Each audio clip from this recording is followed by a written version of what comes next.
নমস্কার বন্ধুরা, আমাদের চ্যানেলে স্বাগত। আপনারা কেমন আছেন? আশা করছি ভালোই আছেন। যে যেখানে থাকো ভালো থাকো, সুস্থ থাকো। আমরা সবাই ভালো আছি। তবে আজকে আমি বাজার থেকে কচি চাল কুমড়া নিয়েছি। এই চাল কুমড়াটা দিয়ে বাটা মাছ দিয়ে ঝোল রান্না করব। তাহলে চলুন আমি এটা কাটে নিই, তারপরে দেখা হচ্ছে। বন্ধুরা, আমার কাটাকাটি করা হয়ে গেছে। আমি এখন রান্না বসাবো। গ্যাস ধরাই দিয়েছি।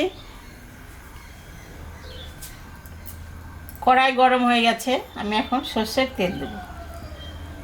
মাছে লবণ দিলাম, হলুদও দিয়ে দিলাম।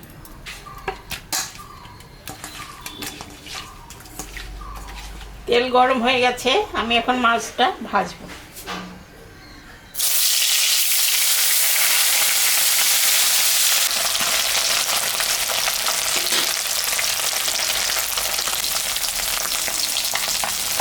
মাছটা ভাজা হয়ে গেছে। আমি এখন তুলে নেব।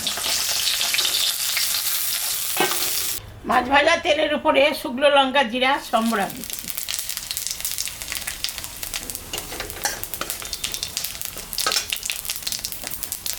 চাল কুমড়া আর একটা আলু দিয়েছি। এটা দিয়ে আমি এখন ঝোল রান্না করবো।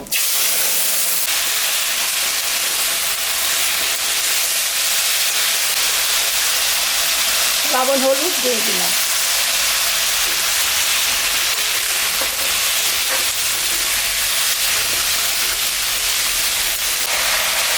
এখানে আদা, জিরা আর পাকা লঙ্কা আছে। কুমড়ার মধ্যে পাকা লঙ্কা দিয়েছি।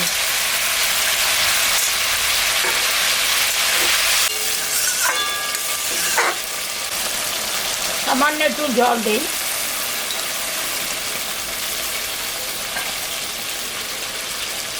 ঢাকাটা দিয়ে দিলাম, একটু সিদ্ধ হোক। ঢাকাটা আমি তুলে নিলাম।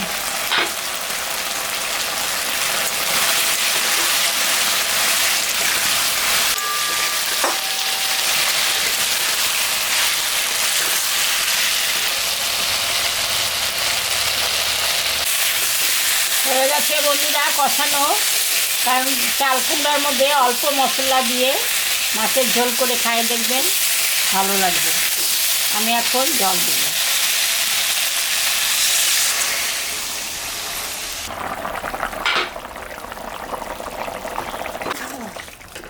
ঝোলটা ফুটে গেছে। আমি এখন মাছটা দিয়ে দেব।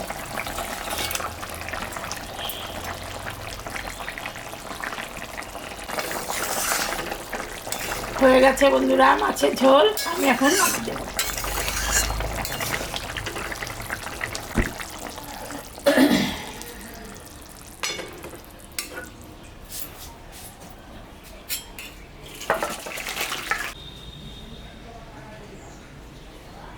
দেখলেন তো বন্ধুরা, আমি চাল কুমড়া দিয়ে বাটা মাছ দিয়ে ঝোল রান্না করলাম।